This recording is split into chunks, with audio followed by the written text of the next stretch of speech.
Attention, les animateurs du podcast étant un peu lents, cet épisode a été coupé en deux comme Maul dans La Menace Fantôme. Ceci est la première partie, merci de votre attention et bonne soirée. Ou journée. Faucon Millennial vous est présenté par les producteurs de café Ewoks de la lune forestière d'Endor. Les producteurs de café Ewoks de la lune forestière d'Endor. Des producteurs traités dignement et rémunérés équitablement. Oh yeah. Les chances de traverser un champ d'astéroïdes avec succès sont approximativement de 1 sur 3720. Et moi, les probabilités?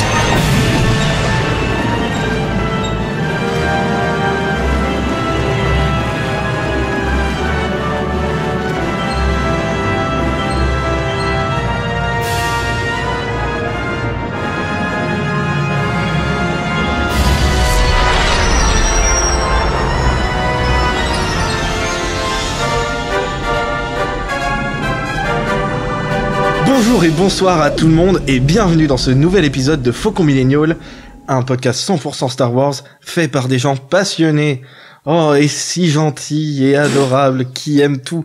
Et à côté de moi, Tuki qui passe son temps à rigoler et qui du coup va se présenter en premier. Vas-y. Bonjour. Bonsoir à tout le monde.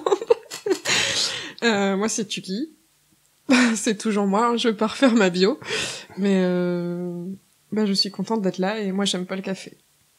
Ah oui, c'est vrai. Du coup, tu ne respectes pas les Ewoks. Ensuite, avec nous toujours Ximnut. Bonsoir tout le monde. Alors, moi non plus, je n'aime pas le café, mais j'aime les bonjours au bonsoir parce que tous les podcasts que j'écoute, oublient qu'il y a des gens qui sont pas en France qui écoutent les podcasts en replay et voilà, j'apprécie l'inclusion. Donc merci beaucoup Grushkov. Bah oui, mais moi je suis là pour ça. Enfin, nous on est là pour diffuser de l'amour à tout le monde de manière ultra inclusive. Parce que nous sommes très gentils. Et oui. Et évidemment, last but not least, notre merveilleux Matt. Bonsoir Matt. Bonsoir tout le monde. Et moi j'aime pas trop tout le monde. Mais le café, c'est vrai. Le café ça va pas, mais les gens moins. Mais voilà, toi tu respectes les Ewoks et c'est le plus important. Oui, plus que les gens. Bah... merveilleux. Alors, et du coup j'ai oublié de vous dire bonne année tout le monde. Bonne année. Bonne année. Bonne année. Oh, qu'est-ce que c'est merveilleux. Et une année super chargée pour Star Wars, comme on va le voir tout de suite.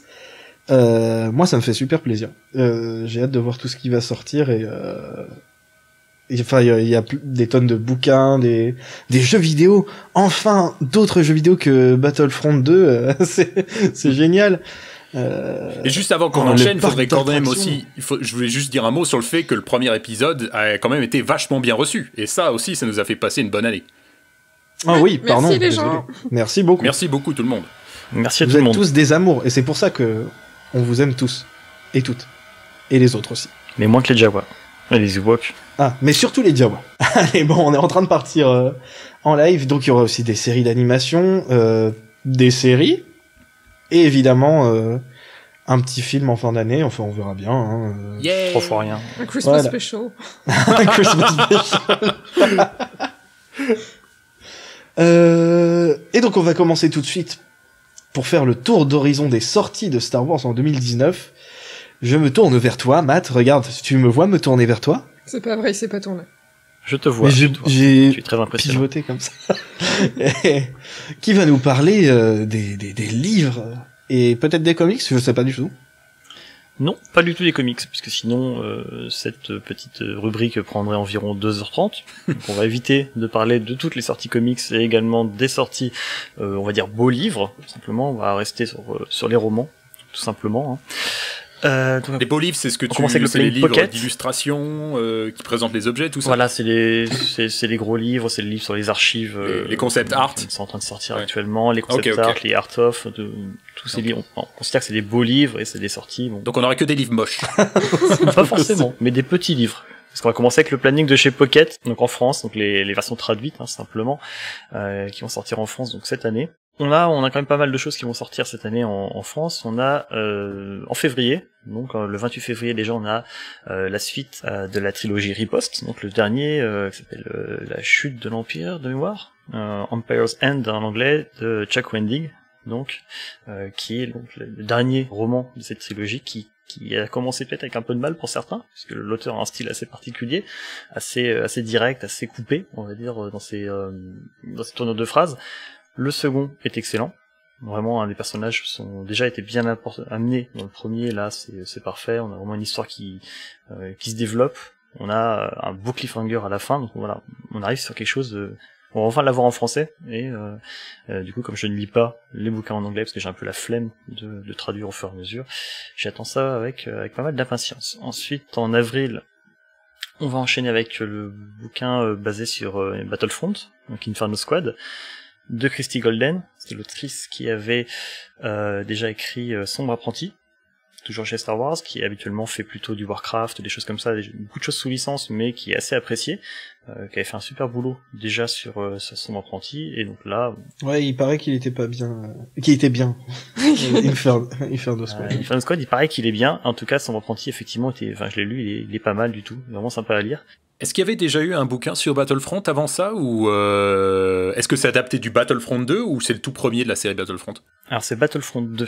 Ok. Inferno Squad, si je ne dis pas de bêtises. Il me semble qu'un autre bouquin était sorti sur le premier Battlefront, qui est déjà paru chez Pocket, que je mets un petit peu en bas de classement dans ma liste de lecture, puisqu'apparemment il est pas ouf. Il est pas quelque chose de très très réussi, donc je le garde pour, on va dire, les périodes creuses, quand j'ai pas grand chose d'autre à lire. Mais voilà, celui-ci c'est sur Battlefront 2. Donc ça suit en fait l'Inferno Squad, ce groupe de personnages. Et j'en sais pas plus parce que je ne l'ai pas lu puisqu'il n'est pas sorti en français. Le même mois, on a aussi la novélisation des Derniers Jedi, la version poche, en tout cas la réédition poche, puisqu'elle est déjà sortie en français, qui peut être intéressante à lire, puisque généralement ça apporte des scènes qui étaient coupées dans le livre, ça apporte des points de vue supplémentaires selon les personnages, ce genre de choses. Ouais. Dans le film, tu veux dire des scènes qui étaient coupées dans le film. Oui, effectivement, oui, dans le film, pardon. C'est plutôt intéressant, voilà, d'avoir cet autre point de vue sur le film. Et par contre, en juin 2019, on a la suite de Throne. Donc Alliance, la suite du premier nouveau roman de Timothy Zahn sur Throne, c'est ce personnage qu'il avait créé à l'origine dans l'univers légende, et qui est donc la suite de ce bouquin, et qui va regrouper un petit peu dans une espèce de duo infernal Dark Vador d'un côté et Throne de l'autre, qui sont envoyés par l'empereur sur la planète Batu, la planète dont on parlera dans quelques minutes normalement. Et voilà, et donc en fait ces deux personnages vont faire face à une menace qui plane sur l'Empire, qui émerge dans les régions inconnues comme ça. Il est déjà sorti évidemment, je l'ai pas lu puisque pas traduit, et là j'attends impatiemment donc la traduction qui devrait sortir comme je disais en juin, une traduction assurée par Lucille Gallio de chez Pocket, et à qui on fait un petit coucou puisqu'on la croise régulièrement sur Twitter. Ouais, salut.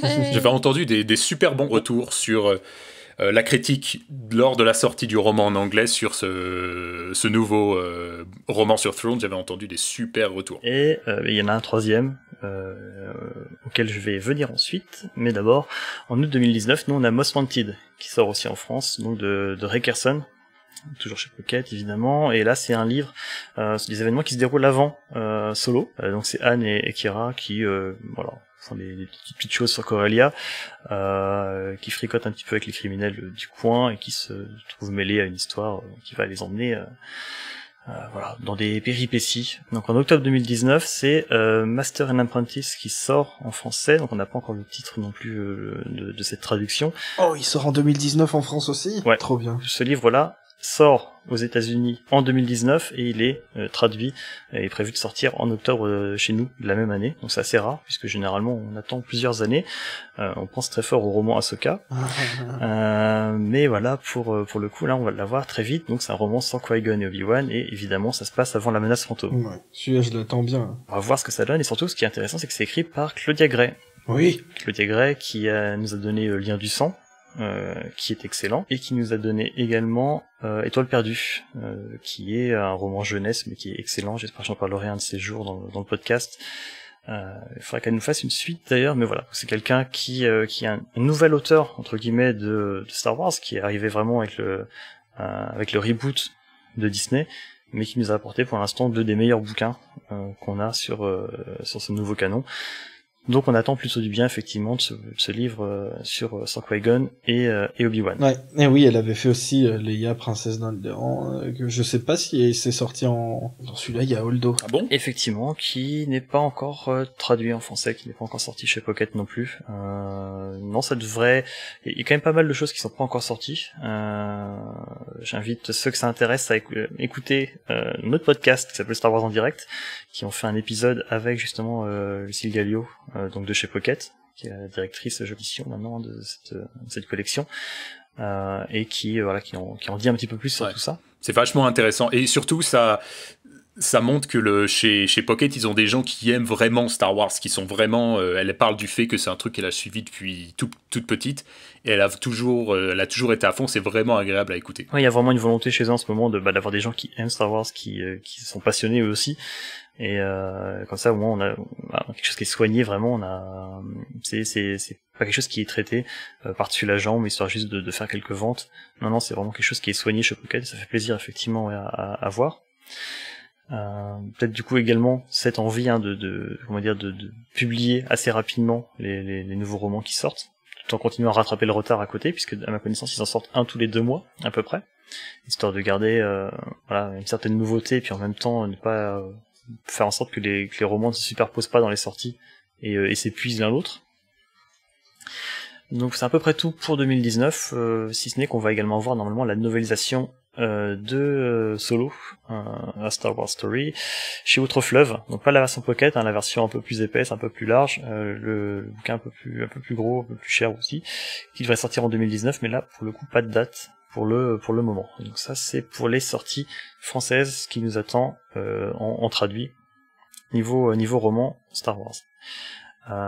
J'espère qu'au niveau des comics, on aura droit à des traductions cette année déjà des comics, des séries Age of Republic, Age of Rebellion, je crois, et Age of the Resistance, qui sont des séries de one shot centrées sur des personnages. Là, il y a eu les 4 premiers, je crois. Je sais plus. Oui, il y a eu Qui-Gon, Maul, Obi-Wan et Jango Fett, si je dis pas de bêtises, qui sont sortis pas en France justement, mais il paraît qu'ils sont de très très bonne facture, et moi qui viens de commencer à me plonger dans les comics, j'ai très envie de mettre la main dessus. Et bah écoute, la prochaine fois tu feras tes devoirs et puis tu nous diras tout ça. Comme ça tu seras notre spécialiste comics de l'émission. On en saura un petit peu plus sur tout ça. Mais est-ce que Master and Apprentice, est-ce que c'est le premier roman du nouveau canon qui sera dans la prélogie, ou est-ce qu'il y en a eu d'autres avant? Il y a Sombre Apprenti, déjà, qui lui se déroule entre l'épisode 2 et l'épisode 3. Ah, ok. Mais c'est vrai que si on remonte ensuite, il doit pas y en avoir d'autres. Pas beaucoup en tout cas, si je me souviens bien, il n'y en a pas des masses. Ouais, non, c'est... Alliance justement qui se passe à 2 époques, et du coup ça se passe à moitié à l'époque de la prélogie justement. Oui, apparemment il y a des flashbacks effectivement dans Alliance 6, parce qu'il sont employés, il y a plusieurs alliances, attention. Ouais, mais je l'avais dit en français, c'est pour ça. Oui. Il est pas encore traduit. Mais apparemment, ouais, apparemment, il est vraiment cool. Ils disent que la relation Throne qui est vraiment chill, voilà, posé, calculateur, le Throne qu'on aime bien, et l'Anakin qui en veut là, qui en peut plus là, apparemment c'est vachement bien écrit. J'ai vraiment hâte de lire ça. Ouais. Oui, surtout qu'il me semble qu'il y a Padmé qui est au milieu de tout ça dans l'histoire. Et que justement, ils vont pour l'aider sur Batuu. Oui, d'ailleurs, je dis Anakin, c'est pas Anakin, c'est Vador, pardon. Mais c'est vrai qu'il y a une partie où c'est Vador, et une partie où c'est encore avant qu'il tombe avant qu'il devienne Darth Vador. Ok.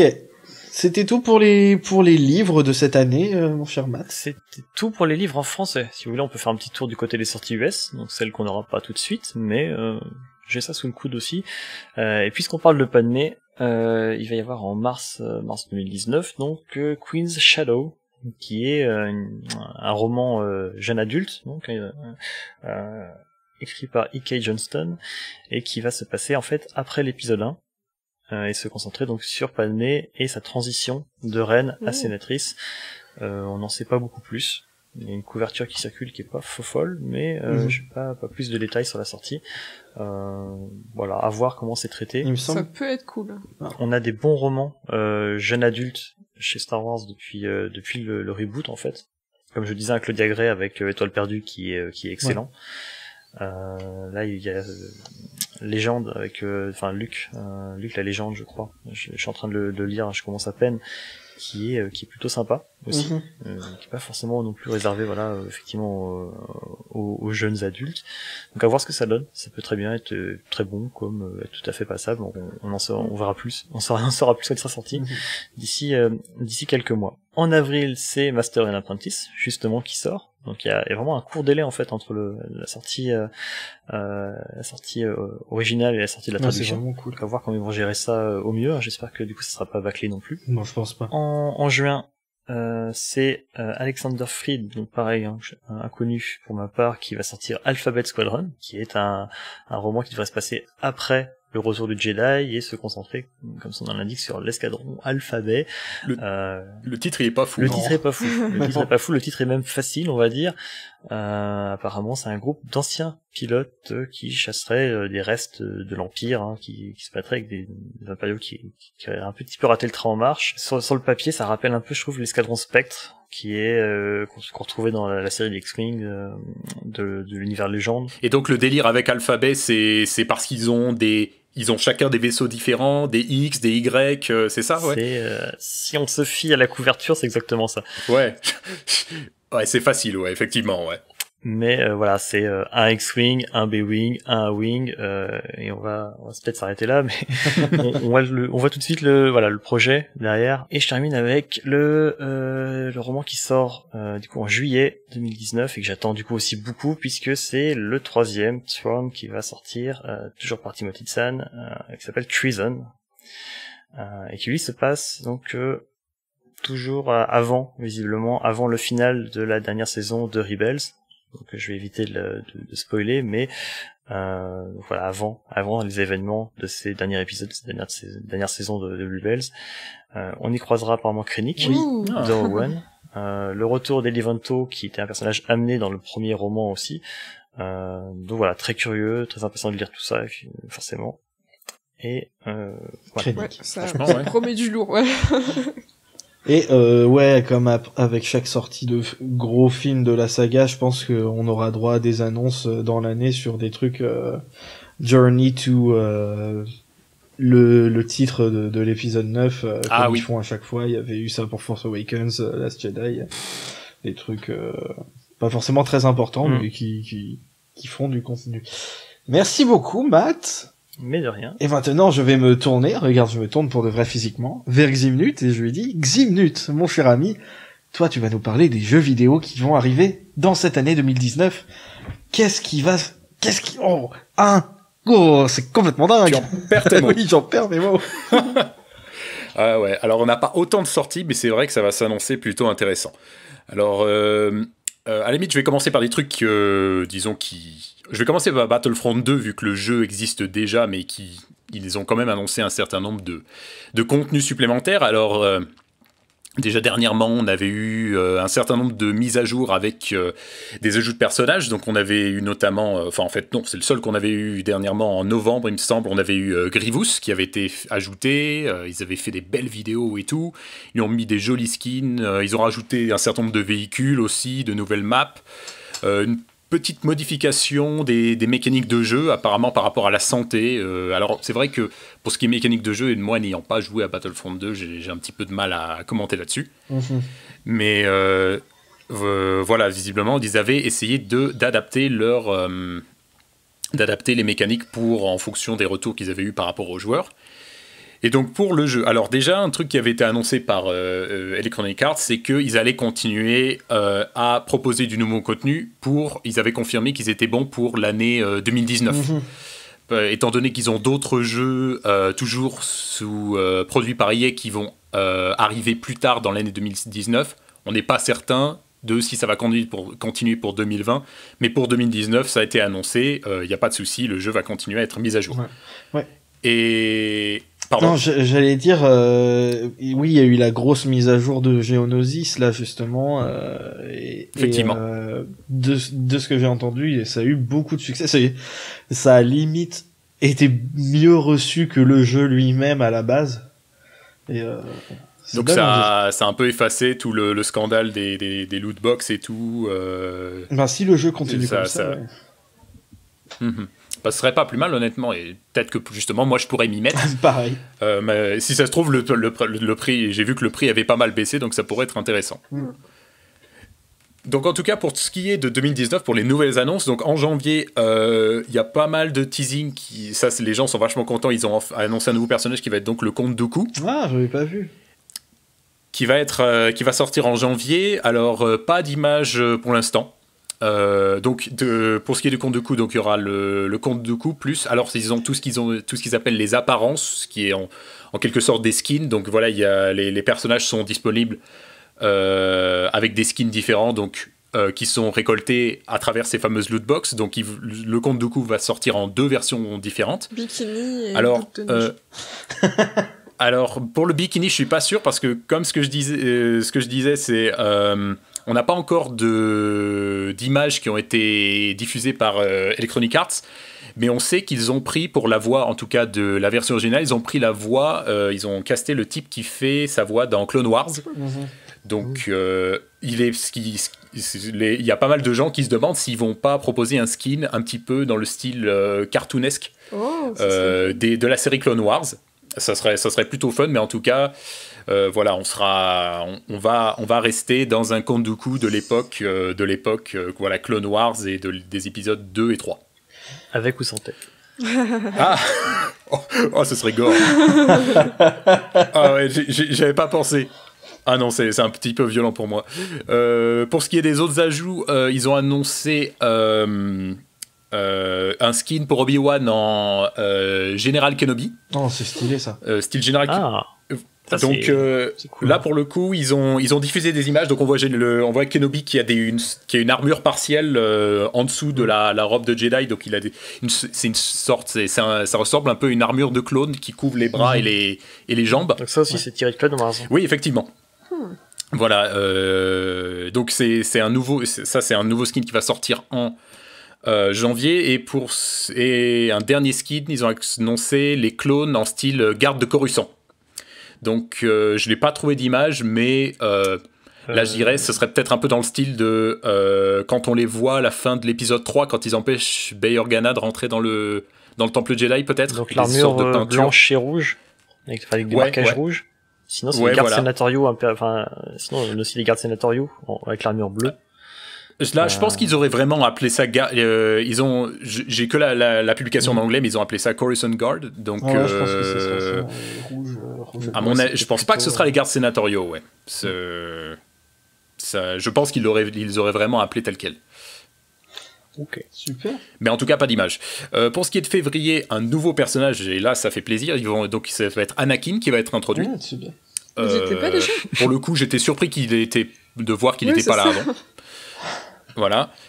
Donc pareil, Anakin plus un skin supplémentaire. Donc pareil, ils ont casté le type qui fait... Alors, il ne faisait pas la voix pour le Clone Wars originel, mais il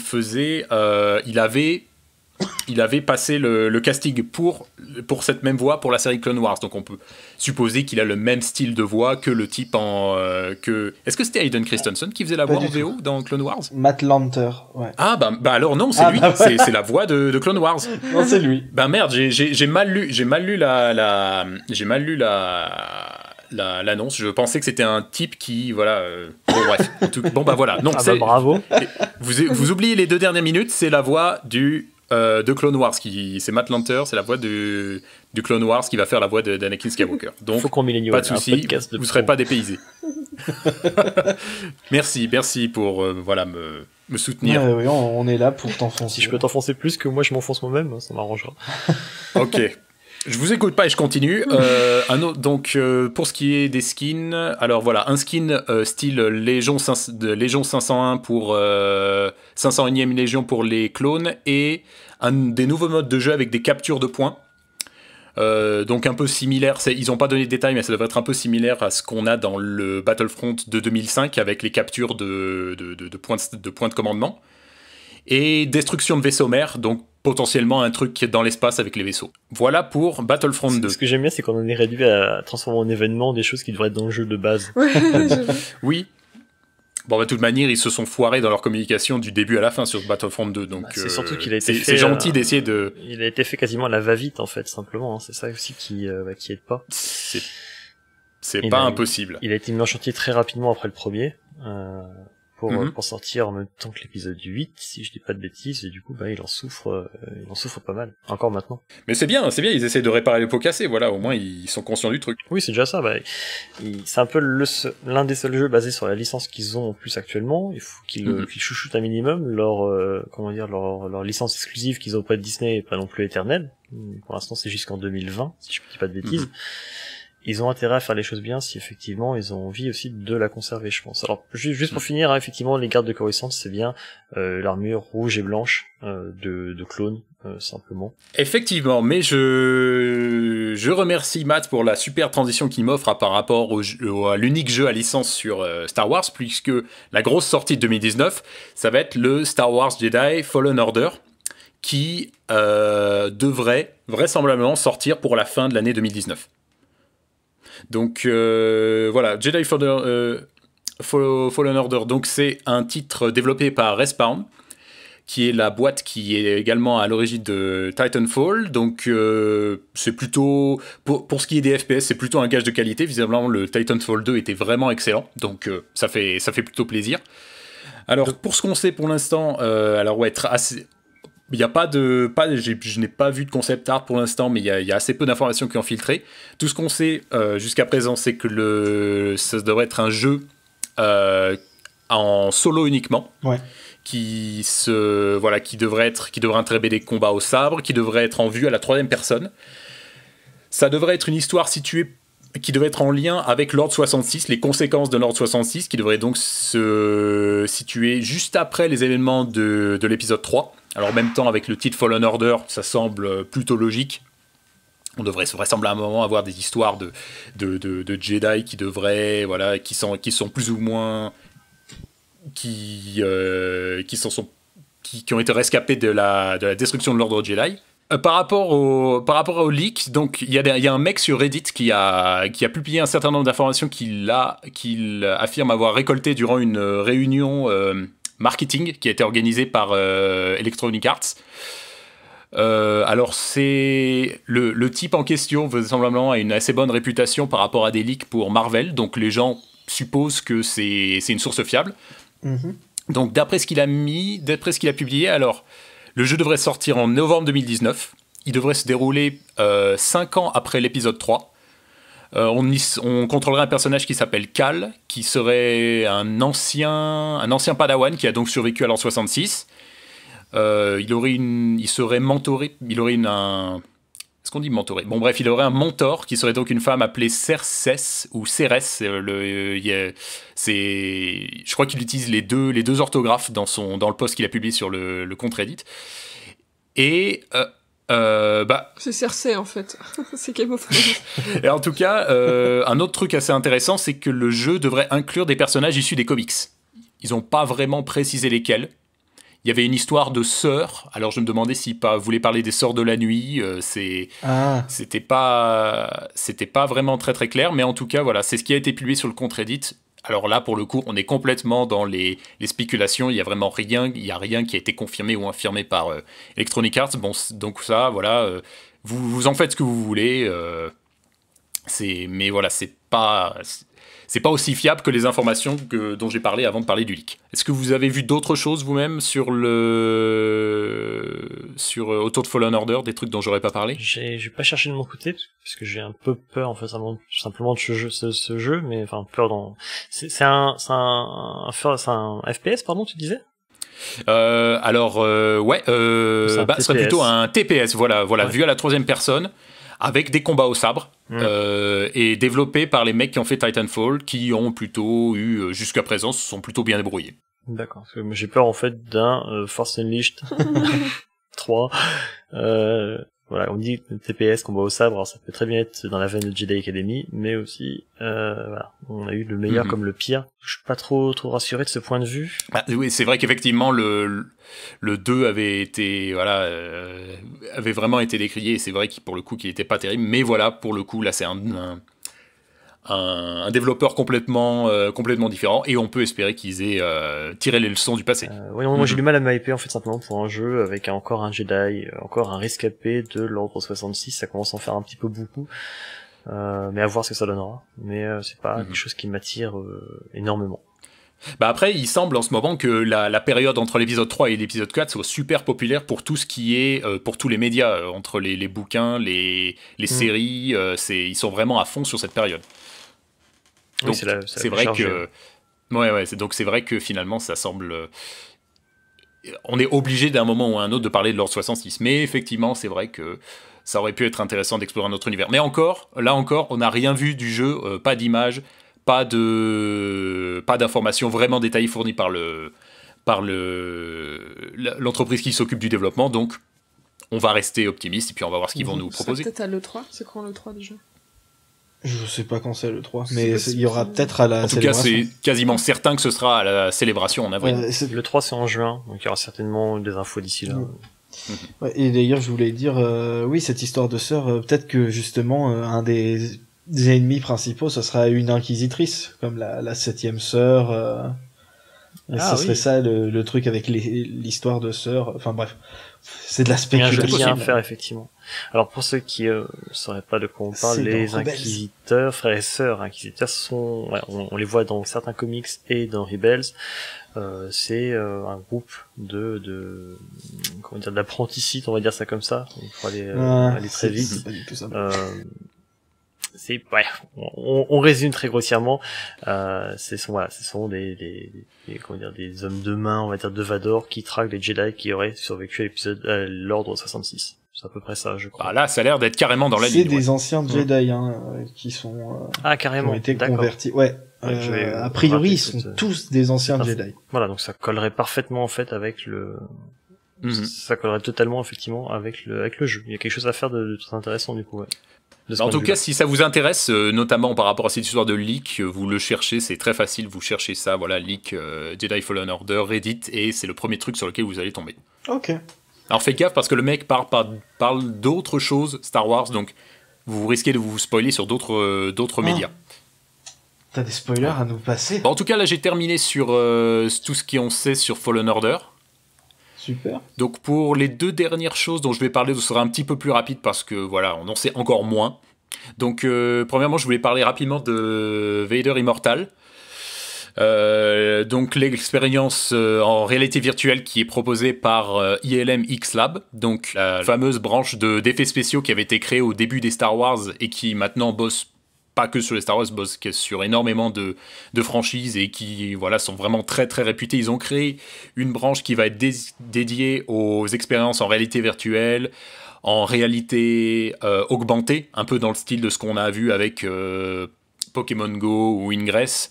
Et donc, cette nouvelle expérience en réalité virtuelle, donc voilà, Vader Immortal, donc donc pour l'instant on n'a que un teaser de 50 secondes qui a été révélé, où on voit, donc visiblement on voit un personnage qui a été sorti de l'hyperespace, et qui est amené dans la forteresse de Dark Vador sur Mustafar. Et le teaser se termine sur Dark Vador qui apparaît et qui nous demande, voilà, avec sa grosse voix de Dark Vador, s'il se doute de pourquoi il nous a amenés ici. Et ça s'arrête là. Donc voilà, la seule autre chose qui a été révélée, c'est que l'épisode va se situer encore une fois entre l'épisode 3 et l'épisode 4. Mais on voit une toute petite séquence de sabre laser. Alors, j'ai aucune idée si c'est vraiment un jeu ou une sorte de film interactif. C'est pas très très clair. Il n'y a pas de dates qui ont été annoncées en dehors de 2019, de date de sortie. Donc là, c'est vraiment très intriguant. Alors moi, personnellement, je vais pas pouvoir y jouer parce que j'ai pas de matériel de réalité virtuelle. Je sais pas de votre côté si vous connaissez des gens. Je peux déjà pas faire tourner Battlefront 2, donc. Bah ouais. Moi j'ai un ami chez qui je pourrais aller tester. Je pense qu'il le prendra à la sortie. Et pour ceux qui voudraient déjà tester un peu ce que ILM X-Lab a pu faire, ils ont sorti aussi Trials on Tatooine, je crois, et Star Wars Droid Reaper Bay, je crois. C'est sur Steam, il me semble. Et c'est des petites expériences VR comme ça, où on bricole les droïdes, ce genre de choses.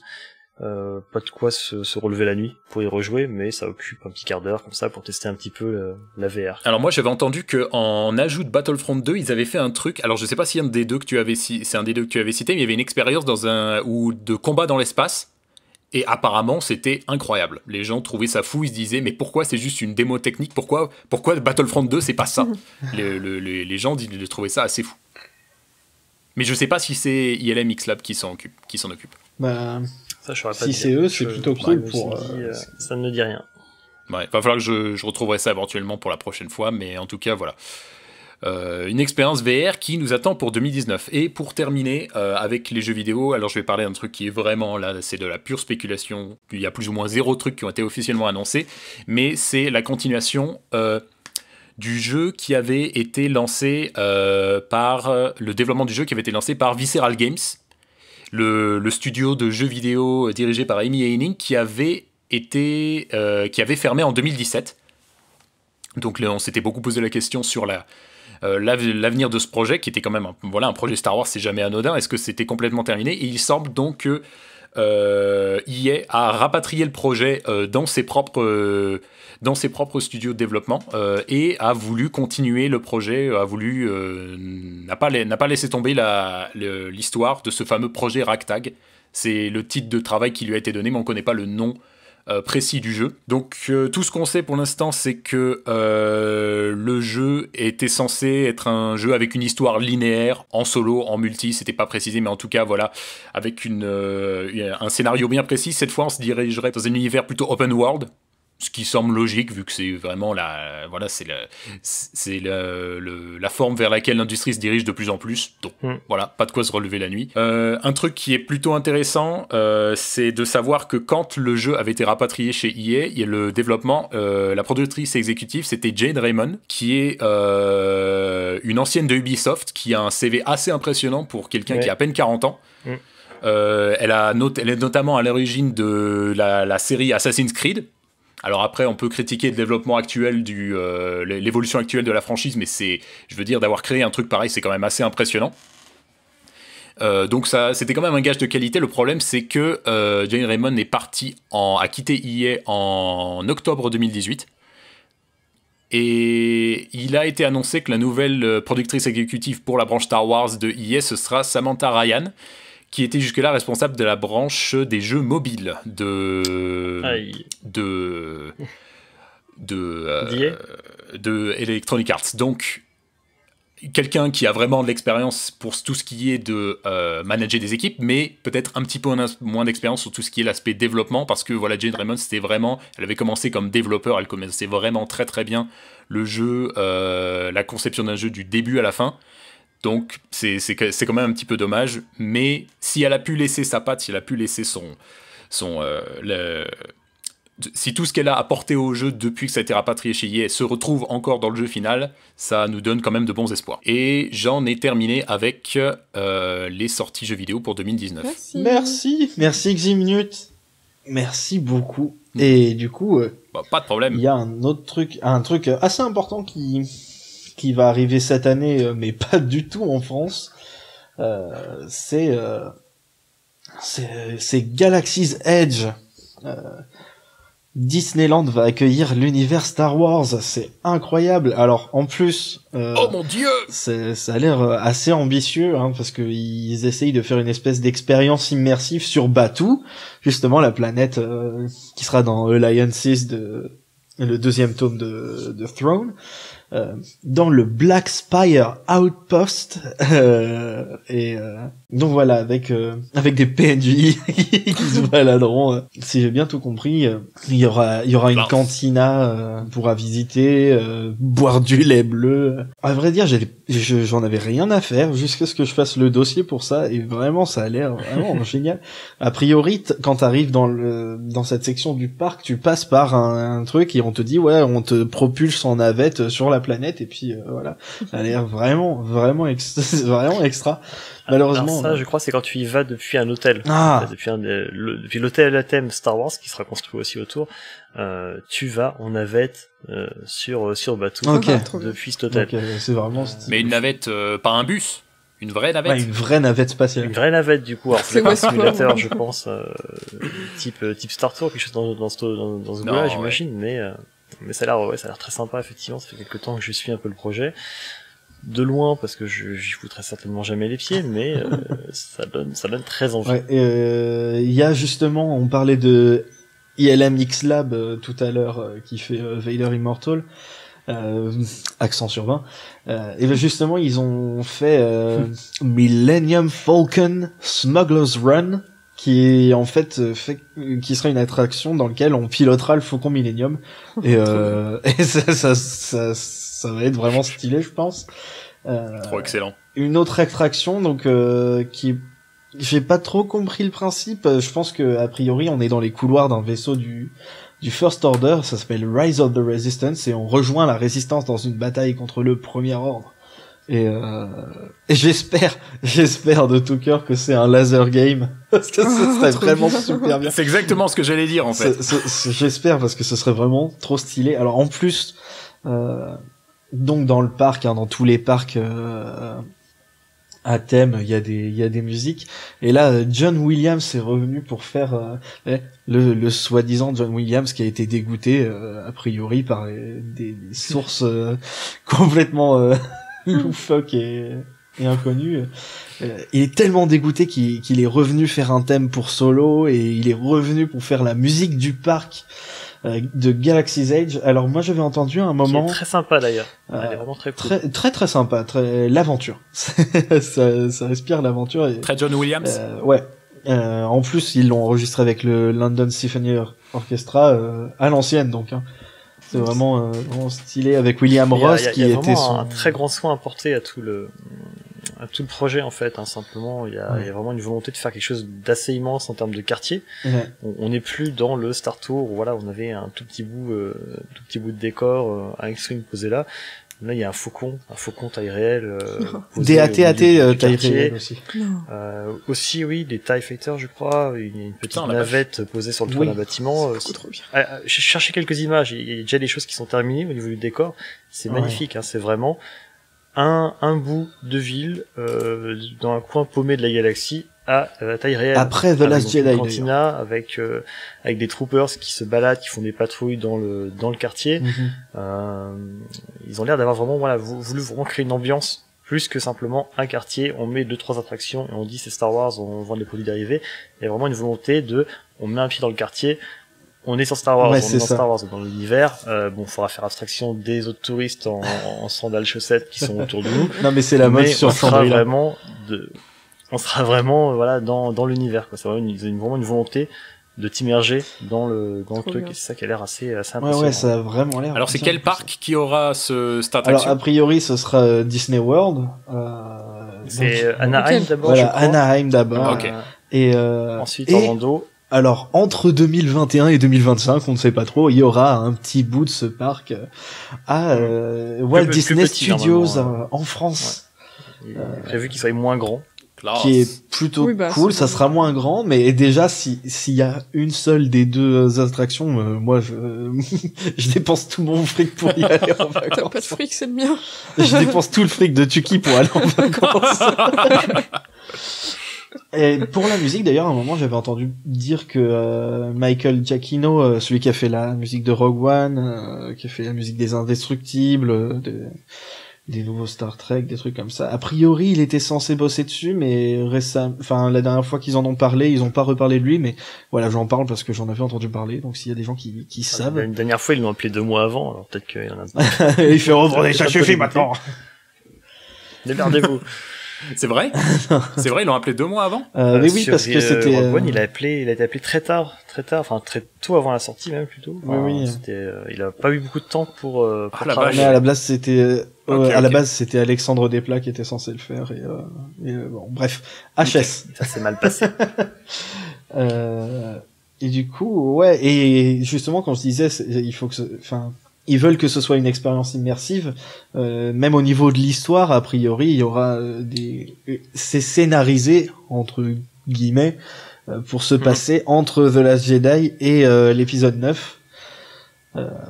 Donc vraiment voilà. Ouais, c'est aussi pour ça qu'il y a une volonté aussi cross-média. Hein. Ils l'ont mis dans Alliances, pas pour rien. Enfin, il y a vraiment une volonté de faire quelque chose avec ça. Et apparemment, c'est une planète qui se situe plus ou moins entre voilà, il y aura des résistants qui vont circuler, il y aura des troopers du Premier Ordre. Il y a vraiment une volonté d'essayer d'avoir une espèce de quartier un peu vivant, et pas simplement à heure fixe Cendrillon qui passe et qui fait des photos avec les enfants. Il y a vraiment une volonté de faire quelque chose qui a l'air d'avoir un peu comme dit, hein, une espèce un petit peu d'âme comme ça. Ouais. Et là, faut voir. Mais c'est vraiment Westworld, mais Star Wars. Et pas avec des robots. Ouais. Ouais. Et puis c'est classe, tu meurs dans l'univers Star Wars. Voilà.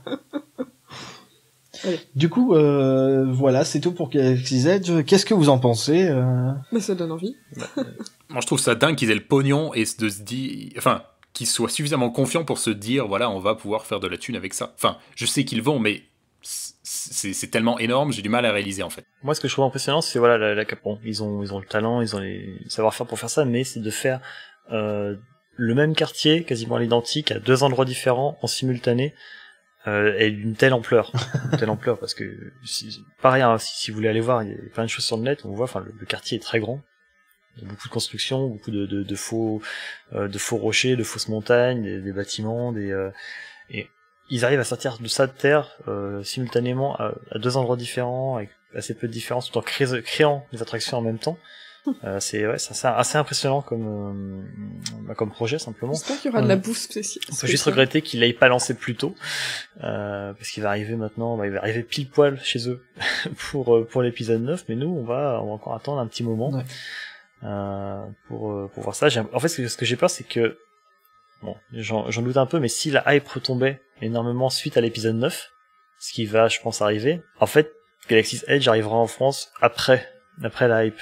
Et c'est bien, il y aura moins de monde. Il y aura moins de monde. On va ouvrir un Tipeee pour que les gens nous financent. Mais je me dis que c'est un petit peu le mauvais calcul, je pense. Bon, chez Disneyland Paris, ils sont un petit peu habitués à ça, à faire des fours.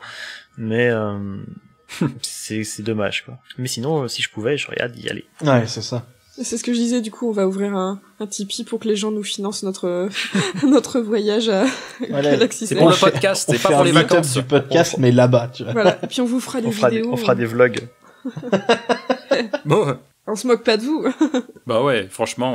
Ok, bon bah moi j'en ai fini avec Disneyland. Enfin j'ai dit le plus important, ça arrive. Ah non, j'ai pas dit quand ça arrivait parce qu'il y avait pas de date précise, mais en tout cas c'est en 2019 a priori, donc c'est super cool. Il y a que 2 attractions qui ont été annoncées, peut-être qu'il y en aura d'autres, mais déjà rien qu'avec les 2 là, moi je suis saucé. J'ai presque envie d'aller aux États-Unis, mais même si je me suis dit que j'irais jamais. Donc, c'est juste pour aller à Disneyland, ça va. Ça passe. Et du coup, cette année, il y a d'autres choses qui arrivent, et d'ailleurs, il y a eu un trailer il y a quelques jours, hier ou avant-hier, je sais plus. Donc tu vas nous parler. C'est tombé il y a quelques jours, effectivement, à peine. Alors, je vais pas aller vérifier, je vais la faire, parce qu'on va parler de Résistance, de Star Wars Résistance, qui est donc la nouvelle série de Dave Filoni, dont on va reparler très bientôt, qui avait déjà fait Rebels avant, qui avait déjà fait Clone Wars également avant. Et là, donc, en fait, la série est en pause pour les fêtes, comme c'est souvent le cas aux États-Unis. La série s'est arrêtée un petit peu avant Noël et va reprendre d'ici quelques jours, si je ne dis pas de bêtises, même peut-être en fait demain. Quand on le sort, c'est aujourd'hui. Exactement. On enregistre là samedi soir et c'est demain donc que l'épisode sera disponible. Donc voilà, ça reprend tout juste en fait simplement. Et on a eu effectivement un trailer de mi-saison qui présente un petit peu la suite de ce qui nous attend en 2019 pour cette série. Et alors je sais pas si autour de la table dans le podcast vous suivez un petit peu cette série, mais ça a l'air de prendre sérieusement de l'ampleur. Je suis pas du tout, désolé. Tant pis pour toi. Moi j'ai vu les 4 premiers. Mais voilà, moi j'ai vu tous les autres avant. On est sur une série qui globalement prend son temps pour démarrer. On est sur des épisodes parfois un petit peu légers, vraiment qui est là pour amener un petit peu les personnages, un petit peu de background. C'est plutôt bon enfant, c'est sympa à regarder, c'est bien animé. On s'ennuie pas, on n'a pas l'impression d'avoir perdu son temps, mais on sent pas quelque chose de avec beaucoup d'ampleur, avec beaucoup d'importance. C'est un petit peu l'histoire. On a l'impression qu'ils ont voulu gratter à peine la surface du matériau qu'ils avaient, sans aller trop loin. Et là, avec ce trailer de mi-saison, alors forcément, je pense qu'on a beaucoup d'images du final ou des derniers épisodes de la saison pour donner un petit peu de pêche à tout ça et de grain à moudre. Mais là, l'histoire a l'air de prendre de la vitesse, prendre de l'ampleur. On sent que la série a envie de maintenant montrer ce qu'elle a dans le ventre et d'aller vers quelque chose de plus intéressant. Et ça a l'air de se lier un petit peu avec les événements de Force Awakens ou de la Jedi. J'aurais tendance à dire plutôt de Force Awakens. Les deux. Épisode 7. Ils y sont tellement rapprochés que... Bah ouais, vu que ça se peut faire. Forcément, ouais. Du coup, effectivement, oui. Mais là, elle est encore assez difficile à situer précisément, mais on sent qu'il y a quelque chose qui arrive de ce côté, et ça donne envie de voir la suite, simplement, hein. Pour ceux qui avaient moyennement accroché, je pense qu'il n'y aurait pas de mal à reprendre le train en marche, et de regarder un petit peu cette série qui mine de rien, même si on sent clairement qu'elle s'adresse à un autre public que Rebels, peut-être un peu plus jeune, avec un humour plus cartoon, avec des choses un peu plus, avec des couleurs un peu plus vives, ce genre de choses.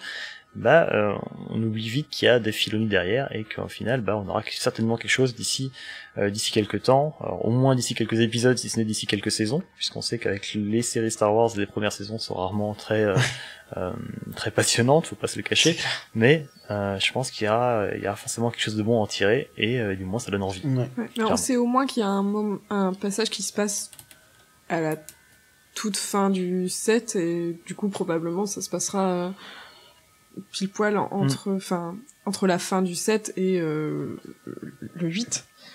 Donc plutôt plus sur le 8, à moins que ce soit vraiment la fin de la série qui se passe pile poil à la toute fin du 7. Mais... D'ailleurs, je me posais la question, le discours qu'on entend dans ce trailer, le discours du général Hux, c'est celui de l'épisode 7. Je l'ai pas revu depuis longtemps, le film. C'est bien le même, hein, c'est bien celui-ci. Oui, c'est directement repris. Ouais, en fait, non, j'avais plutôt une question, parce que comme je disais, j'ai vraiment rien regardé de Résistance, mais un truc que j'ai entendu et lu de manière un peu récurrente, c'était des critiques par rapport au personnage principal, qui apparemment était un petit peu énervant à la longue, donc notamment par rapport au fait qu'il se plaignait tout le temps.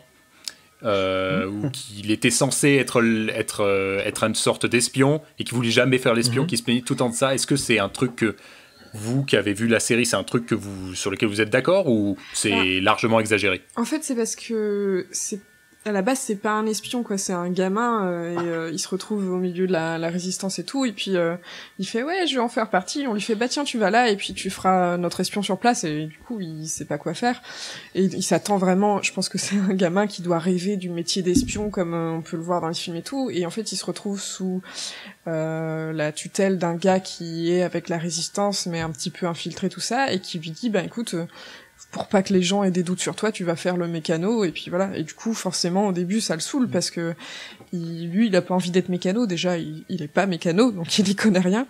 Et il s'attend à de l'action, à des trucs comme ça. Et du coup, forcément, au début, il fait beaucoup de conneries, parce que il dit ouais, mais moi, je suis pas là pour faire le mécano, je veux faire l'espion. Et du coup, il fout un peu le bazar sur place. Mais est-ce que ça en est au point où ça devient énervant, ou est-ce que ça va? Non, c'est plutôt drôle, parce que tu dis à chaque fois tu te facepalmes, tu sais ce qu'il va faire, et tu fais c'est d'autant plus drôle qu'il y a BB-8 avec lui. Oui, c'est ça. Moi, j'ai pas tout vu, j'ai vu que la moitié des épisodes qui sont sortis, mais a priori BB-8 c'est lui le vrai héros de la série. Je suis plusieurs personnes sur Twitter qui sont absolument fans du BB-8 de la série. Il fait babysitter, un BB-8 là-dedans, c'est très drôle. C'est un peu la voix de la raison. C'est lui le vrai. BB-8 qui se fait spam pendant tout le truc, et d'ailleurs, avec l'autre qui fait ses bêtises. Justement. Mais quelque part, c'était un peu le rôle de R2 à l'époque, dans les trilogies précédentes. Oui, t'as Luke qui chouine, R2 qui le troll et qui fait le boulot, quoi. Ouais.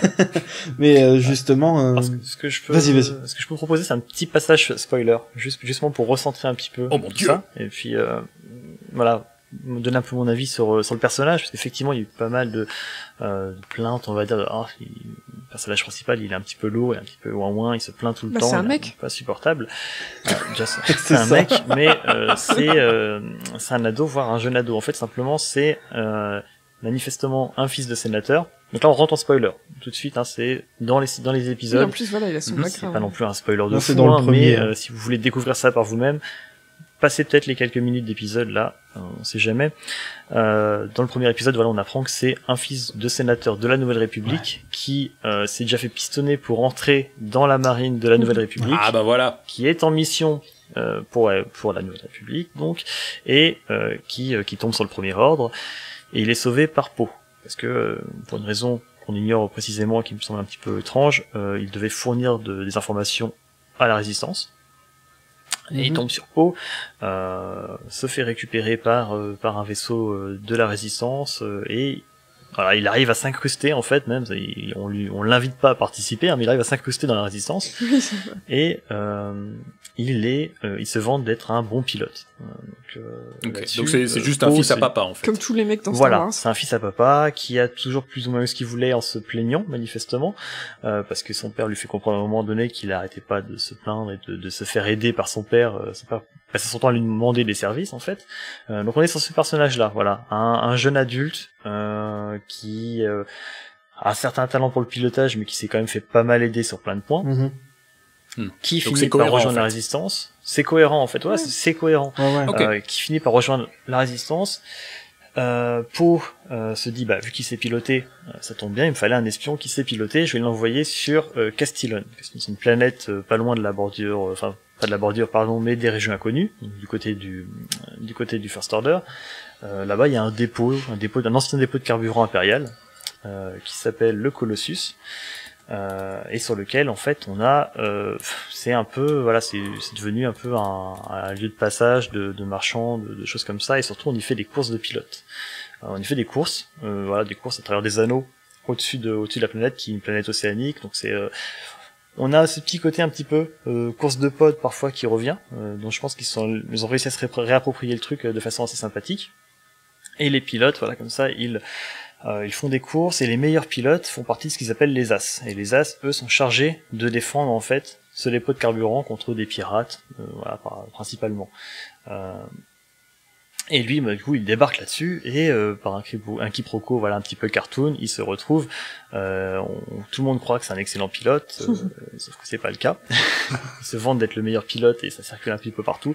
C'est pas le cas, mais voilà, on part de là, et en fait, il est envoyé par Poe donc pour essayer de rester au moins en veille, on va dire, sur cette station, sur ce dépôt, pour essayer de voir ce qui se trame de ce côté-là, parce qu'ils savent que le First Order tourne autour, le Premier Ordre tourne autour. Et c'est ça le point de départ. Je peux en dire plus, mais effectivement, il est pénible parfois. Il se plaint, et il veut dormir alors qu'il faut qu'il se lève, il est chiant, mais j'ai envie de dire, c'est une série pour enfants. On va pas leur mettre un héros de 32 ans ou 40 ans qui va faire des trucs badass, qui va être déjà très mature. Il faut un personnage qui évolue. On est sur une série pour enfants, il faut un personnage qui va évoluer en même temps que l'enfant, en fait, simplement, qui va apprendre de ses erreurs, qui va apprendre de ses expériences, et forcément on part d'un point de départ où le personnage est pas forcément très malin ou très sympathique, il est un petit peu chiant, mais comme peut l'être aussi un jeune préado. Et on avait ce même phénomène avec Rebels et Ezra, qui était insupportable au début de la série, et qui apprend, et qui passe à travers le deuil, à travers plein de choses. Et au fil des saisons, on arrive à des personnages qui sont très intéressants et qui ont grandi en même temps que les enfants qui regardent la série. Et c'est ça qu'oublient souvent les fans adultes de Star Wars, c'est que ces séries-là s'adressent pas à eux en premier. Ce qui est pas mal aussi, c'est que justement, il y a plein de gens qui sont fans et tout, et qui s'imaginent ce qu'ils feraient s'ils étaient dans Star Wars, etc. Et ce que j'aime bien avec ce genre de personnage, c'est que ça te dit, ouais, mais c'est pas parce que t'es fan de Star Wars, que tu connais plein de trucs et tout, que si tu te retrouvais dedans, tu serais super badass comme les héros. Et du coup, ce personnage, c'est un peu comme si tu prenais un fan, tu le foutais dedans, et le fan, il fait, ouais, moi je veux faire ça, parce que j'ai vu que ça, c'était trop cool, être espion pour la Résistance, c'est trop bien. Et on lui fout, on fait, bah voilà, c'est ça, être espion. Et du coup, le gars, ouais, mais c'est pas comme ça que je l'imaginais. Et du coup, je trouve que ça fait pas mal écho à comment on serait si on se retrouvait là-dedans. Et justement il y a un petit peu ce côté retour à la réalité, quoi. Un peu comme Rey. Oui. Un peu comme Rey qui est fasciné par Luke, mais Rey, elle a la force, tu vois, en plus. Ça. Mais elle, au moins, elle a la force. Donc là, oui, forcément. Là, c'est tu veux Kazula, vraiment montrer que t'es super badass, vas-y. Il est fan de la Résistance, il s'imagine faire des trucs de fou, et effectivement, quand il faut les faire, c'est tout de suite plus compliqué. Oui, oui. Et pareil, il se dit, ouais, mais c'est facile, je suis un bon pilote et tout. Il lui arrive plein de trucs parce qu'en fait, il se retrouve face à la réalité, et c'est pas du tout aussi facile que ce qu'il peut imaginer, où tu deviens super héroïque d'un coup, quoi. Bah non, faut apprendre en fait avant d'être comme Poe ou d'autres personnages. Mais c'est aussi pour ça que des fois, souvent les premières saisons de Rebels ou de Clone Wars mettent un peu de temps à décoller. Bon, pour Clone Wars, c'est un petit peu un cas à part parce qu'ils sont vraiment partis de zéro pour faire la série, mais Rebels met un peu de temps à décoller parce que aussi, en tant qu'adulte, on accroche moins aux premiers épisodes qu'aux suivants où déjà les personnages ont un peu plus de texture. Et voilà, c'est à peu près tout pour Résistance. Donc, si vous avez regardé jusqu'à présent, continuez. Je pense que vous avez toujours envie de voir la suite. Et sinon, ça peut être un bon moment pour s'y mettre. Est-ce qu'il y a d'autres trucs d'animation Il y a d'autres choses. Voilà. Il y a d'autres choses en animation. Effectivement, 2009, ça va être le grand retour de Clone Wars. Donc pour une 7e saison. Alors avant de parler de cette 7e saison, on va faire un petit point parce que apparemment, des fois, on va un petit peu trop vite et on oublie les personnes qui n'auraient vu que les films, par exemple, de Star Wars. Donc, on va essayer d'être un petit peu plus pédagogue peut-être. Donc en fait, simplement, Clone Wars, c'est une série qui a été créée par George Lucas. Vraiment, c'est lui qui était à l'initiative en fait du projet en 2005 et qui a confié ça à Dave Filoni, qui est un réalisateur à l'époque sur Avatar. Le dernier maître de l'air, il était réalisateur sur la série avant de faire Clone Wars. Ouais. Et donc c'est une série. Il était sur la première saison de Avatar. Il était sur la première saison d'Avatar, d'accord. Okay. Et ensuite, du coup, il a été bossé avec Lucas.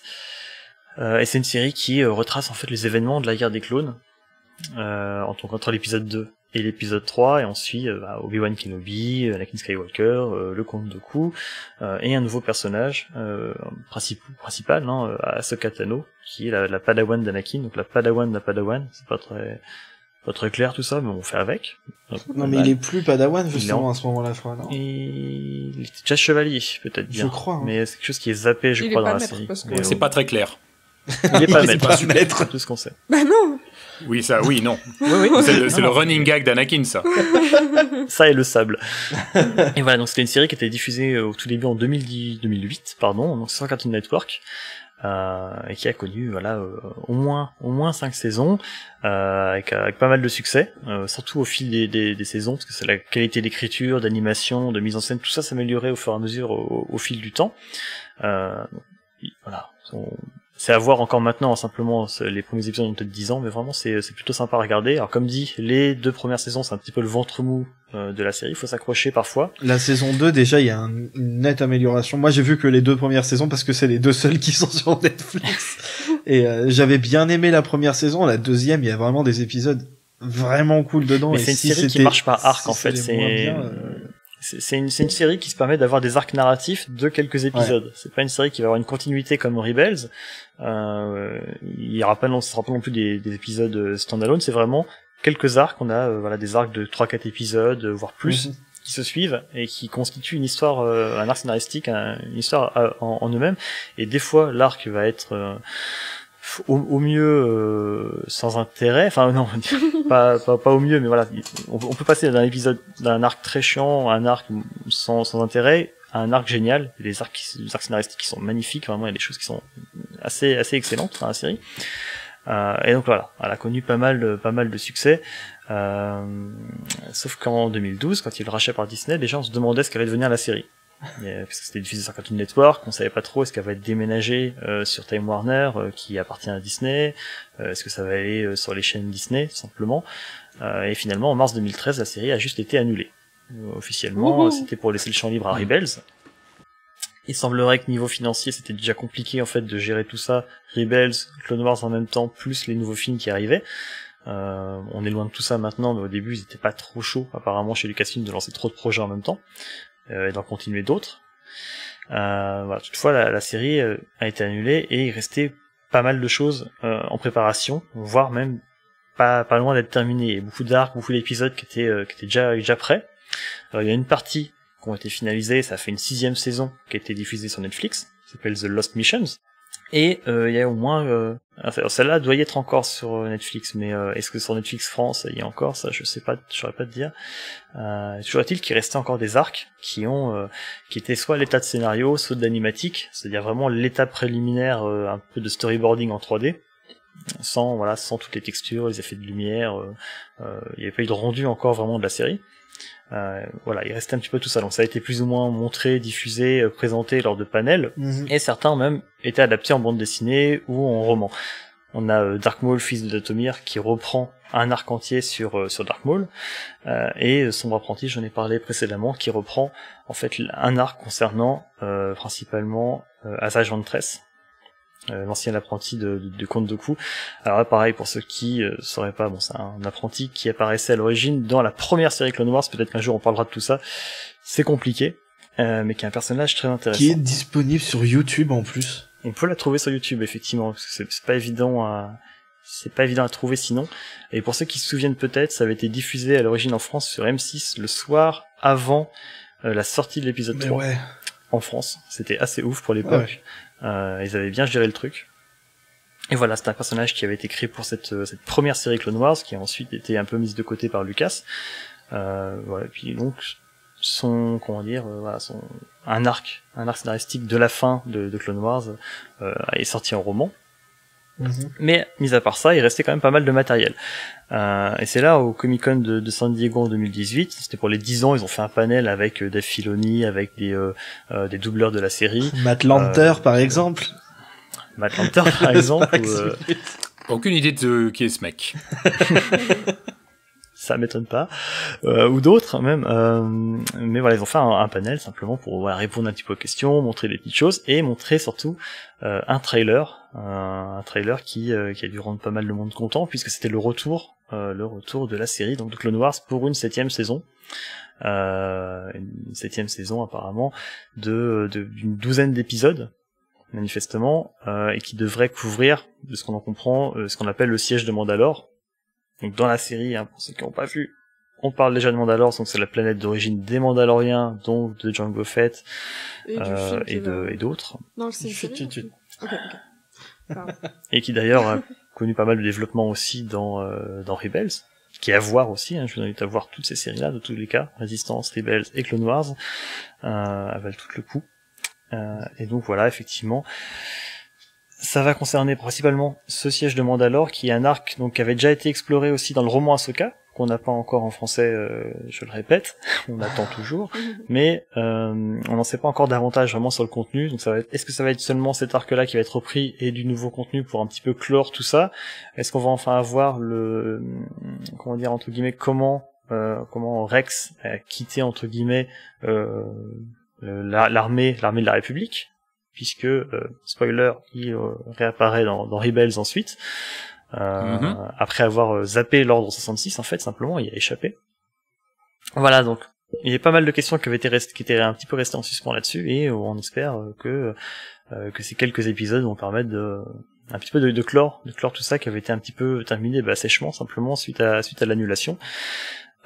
C'était annoncé comme étant diffusé en 2019, mais ils avaient parlé de la diffuser sur Disney+, dont on va reparler, sauf que Disney+, apparemment, c'est pas pour tout de suite, ça serait plutôt pour fin 2019, donc soit ça en sera fin 2019, soit peut-être sur Disney XD, en parallèle de Résistance, ou après Résistance. On n'a pas encore trop d'infos là-dessus, si ce n'est que on est très content de voir la série revenir, et donc vous avez encore quelques mois pour vous rattraper si vous n'avez pas vu les 6 premières saisons. Ouais. D'ailleurs, je sais plus si tu l'as dit, mais il y a aussi la 2e saison de Résistance qui a été annoncée en même temps que le trailer de mi-saison. Non, effectivement, oui, je l'ai pas annoncé, mais ça a été renouvelé déjà, effectivement. À la fin d'année. Ça a déjà été renouvelé pour la fin d'année. Si je dis pas de bêtises, Clone Wars, du coup, c'est pas chronologique, comme c'est des arcs, ça se passe des fois avant, des fois après. Et il me semble que sur le site de Star Wars, ils ont mis l'ordre chronologique, donc ils vous disent quel épisode voir pour voir chronologiquement la série. Ouais. Donc commencer par la saison, je crois que c'est le premier, c'est un des épisodes de la saison 2 qu'il faut voir en premier, enfin etc. Et ils ont mis ça sur le site, donc c'est plutôt sympa si vous préférez le... Voilà, oui, clairement. Moi je l'ai regardé dans cet ordre-là, effectivement, je m'étais un petit peu renseigné avant, j'avais chopé l'ordre sur le site de StarWars.com. Pour une raison qu'on ignore, effectivement, il y a des épisodes qui ont été diffusés dans le désordre, des arcs qui ont été placés dans la saison d'après ou 2 saisons plus loin. On sait pas trop pourquoi, encore maintenant je crois, mais on pourra en reparler éventuellement. Je pense qu'il y a de quoi faire largement un épisode sur juste la genèse de Clone Wars, même le jour où Dave Filoni, où Lucas a débarqué en pleine réunion et a dit à Dave Filoni que en fait Dark Maul était vivant et qu'il allait devoir faire avec. Enfin voilà, il y a beaucoup de choses à faire avec Clone Wars et je pense qu'on pourra en reparler. Ouais. Et Du coup, est-ce que c'est tout pour l'animation? Bah c'est déjà pas mal, mais c'est tout.